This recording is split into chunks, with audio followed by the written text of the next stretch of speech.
Congress party ఏమన్నది, కేసీఆర్ ఇచ్చే 10 లక్షలు ఏ పార్టీ, మేము 12 లక్షలు ఇస్తాం, ఆయన దళిత పంపిస్తే మేము అంబేద్కర్ అభయహస్తం ఇస్తాం అని డైలాగులు కొట్టింది. ఒక్క మనిషి కన్నా ఈ రాష్ట్రంలో 12 రూపాయలు పడ్డాయా, 12 పైసలు పడ్డాయా, 12 రూపాయలు వచ్చినాయా కాంగ్రెస్ వచ్చినాక? అందుకే ఇవాళ ఈ రాష్ట్రంలోని దళిత గిరిజన బిడ్డలు నువ్వు ఎప్పుడు స్టార్ట్ చేస్తావు అంబేద్కర్ అభయహస్తం, నువ్వు ఎప్పుడు ఇస్తావు 12 లక్షలు అని చెప్పి రాష్ట్రంలోని మొత్తం దళిత బిడ్డలు చూస్తా ఉన్నారు. మా మహిళా తల్లులు చూస్తున్నారు.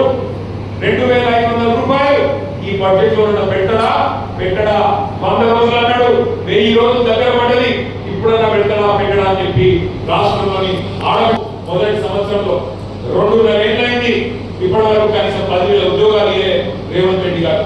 2 లక్షలు అని చెప్పి నమ్మబలికిండు రాహుల్ గాంధీ గారు స్వయంగా అశోక్ నగర్కి వచ్చిండు, కానీ ఇప్పటి వరకు 10,000 ఉద్యోగాలు దాటలేదు.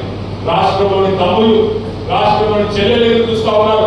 ఎప్పుడు వస్తాయి నువ్వు చెప్పిన 2 లక్షల ఉద్యోగాలు, ఎక్కడ పోయి నువ్వు చెప్పిన జాబ్ క్యాలెండర్ అని చెప్పి రాష్ట్రంలోని తమ్ముళ్ళు చెల్లెలు వాళ్ళు ఎదురు చూస్తా ఉన్నారు.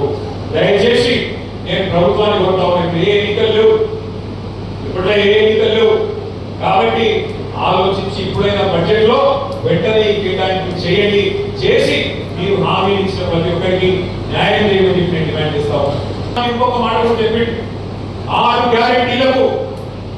గ్యారెంటీలకు మొట్టమొదటి క్యాబినెట్ లోనే చట్టబద్ధత కల్పిస్తాం. చట్టబద్ధత అంటే ఎవరికైనా చట్టం చేస్తాం అన్నాడు. చట్టం చేసినట్టు ఏంటి, ప్రభుత్వం విధిగా పెట్టాల్సింది. ఎస్సీలకు ఎస్సీ/ఎస్టీ సప్లాన్ ఉంటుంది. ఎస్సీ/ఎస్టీ సప్లాన్ ప్రకారం ఖచ్చితంగా జనాభా తమాషాలో ఎస్సీలకు ఎస్టీలకు పైసలు ఖర్చు పెట్టాలి.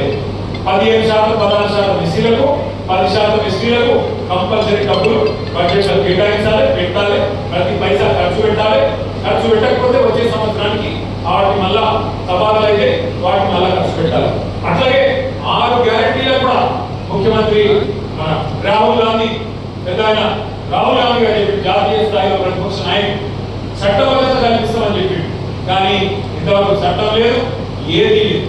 దీనికంటే కూడా ఇంకా ముఖ్యమైన విషయం ఏంటంటే, వారు చట్టబద్ధత చేస్తామని చెప్పినా చేయనందుకు మేమే ఆలోచన చేస్తా ఉన్నాం. ప్రధాన ప్రతిపక్షంగా సీరియస్ ఆలోచన చేస్తా ఉన్నాం. 16 తారీఖు నుంచి శాసనసభ సమావేశాలు ప్రారంభం కాబోతా ఉన్నాయి. ఈ సమావేశాల్లో అవసరమైతే ఒక ప్రైవేట్ మెంబర్ బిల్లు మేము మా పార్టీ తరఫున పెట్టి 6 గ్యారెంటీలకు చట్టబద్ధత ఇచ్చే విధంగా వెంటనే ఆ చట్టం తీసుకొని వచ్చే విధంగా ప్రభుత్వం మీద ఒత్తిడి తెస్తాం. ప్రైవేట్ మెంబర్ బిల్లు పెట్టి ప్రభుత్వం మెడలు వంచి ఖచ్చితంగా ఆ బిల్లు, ఎందుకంటే వాళ్ళు ఇచ్చిన మాటనే వాళ్ళ నాయకుడు రాహుల్ గాంధీ చెప్పిన మాటనే కాబట్టి కాంగ్రెస్ లో కూడా ఓటేయాల్సి వస్తుంది, లేకపోతే ప్రజలతోని తన్నులు తినే పరిస్థితి ఉంటుంది. కాబట్టి వాళ్ళకు కూడా తప్పదు. ప్రైవేట్ మెంబర్ బిల్లు పెడతాం. శాసనసభ సమావేశాల్లో 6 గ్యారెంటీలకు చట్టబద్ధత కల్పించాలి అనే నినాదంతో తప్పకుండా ఈ శాసనసభ సమావేశాల్లో బిల్లు కూడా పెట్టి దాన్ని పాస్ అయ్యే విధంగా కూడా మా ప్రయత్నం మేము చేస్తాం. కానీ ఒకటి మాత్రం పక్క, ఇలా రాష్ట్రంలోని ప్రతి రైతు ఎదురు చూస్తా ఉన్నాడు. కేసీఆర్ గారు మళ్ళీ ఎప్పుడు వస్తారు, మళ్ళీ ఎప్పుడు రాష్ట్ర ముఖ్యమంత్రి అవుతాడు, మళ్ళీ ఎప్పుడు మాకు మంచి రోజులు వస్తాయి అనే మాట ఈరోజు ప్రతి రైతు గుండెల్లో, ప్రతి మనిషి గుండెల్లో తెలంగాణలో ఉన్న మాట వాస్తవమైనా? వాస్తవమా? వాస్తవమైతే గట్టిగా సమర్పండి.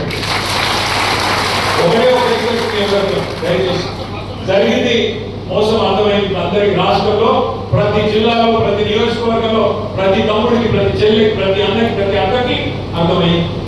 అర్థమైనది కూడా అర్థం కాని కొంతమంది ఉండొచ్చు, కానీ ఇలా మొత్తం రాష్ట్రంలోని ప్రతి పేదవాడికి మళ్ళీ కేసీఆర్ రావాలి అనే మాట అర్థమైంది.